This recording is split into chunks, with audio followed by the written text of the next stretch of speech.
The signs of the end of time were part of the religion to understand. Now we're living in a particularly difficult time in many areas of the Muslim world, and if people aren't aware of the difficulties and the tribulations that come with being in the world, sometimes this can affect their iman.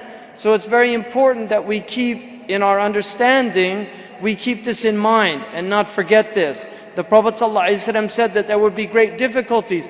One of the things that he said, Inna hadi ummah, or ummati ummatum marhuma. My ummah is a ummah, it's a community that has the mercy of God on it. It's a marhuma.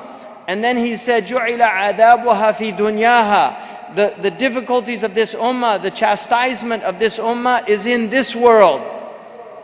Al-fitan, wal-balaya, wal-zalazil.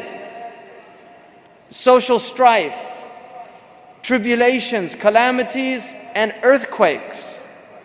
I mean, it's very interesting that when you hear about earthquakes generally in the Muslim world, our earthquakes are huge earthquakes. And they cause, a lot of people die in Muslim earthquakes. If you look at, like here they have an earthquake and 2 people die. Seriously, we have earthquakes here, 2 people die. You have an earthquake in the Muslim world, and you're looking at literally unbelievable numbers sometimes. There's a divine aspect to this, that these are shuhada. Allah is taking them as shuhada because the one who dies having his house fall on him, according to the hadith, is shaheed. So we have a different worldview, and we have to incorporate this worldview constantly in how we view things. That we believe that we live in a benevolent universe. We believe in Ar-Rahman Ar-Rahim.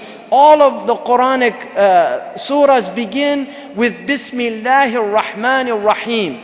And so we believe that Allah is Rahmah, and that He sent His Prophet as a Rahmah. وَمَا أَرْسَلْنَاكَ إِلَّا رَحْمَةً لِلْعَالَمِينَ. We sent you as a mercy to all the world. We believe He was a mercy to the Christians. He was a mercy to the Jews. He was a mercy to the trees and the things. So the Prophet ﷺ, when he said this, that there would be tribulations, and he mentioned these earthquakes, we have major earthquakes, we have major calamities in Syria right now.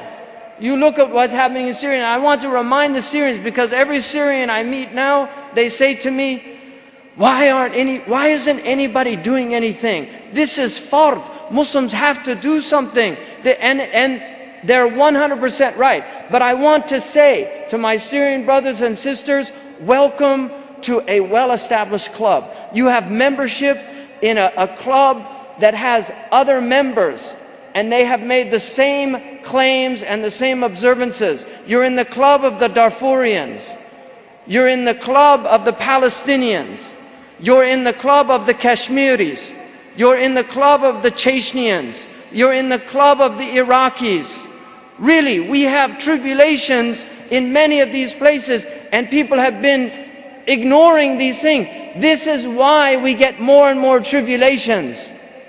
Because we ignore these existing things and more come. We live in a world that Allah subhanahu wa ta'ala has promised us that unless we are directed towards Allah subhanahu wa ta'ala, He will do everything to redirect us. If we're not directed towards Allah subhanahu wa ta'ala, He will redirect us towards Himself. Because this is why we were created. We were not created for 401k plans. You were not created for 56-inch television sets with Netflix to watch movies until you drop dead. You were not created, I'm serious, you were not created to play solitaire on your computer. That's not the purpose of all of this technology. You were created to know your Lord. You were created to study. You were created to delve deeply into the meaning of your very existence in whatever capacity you have, because different peoples have different capacities. So the Prophet ﷺ told us that there will be tribulations, and we should be aware of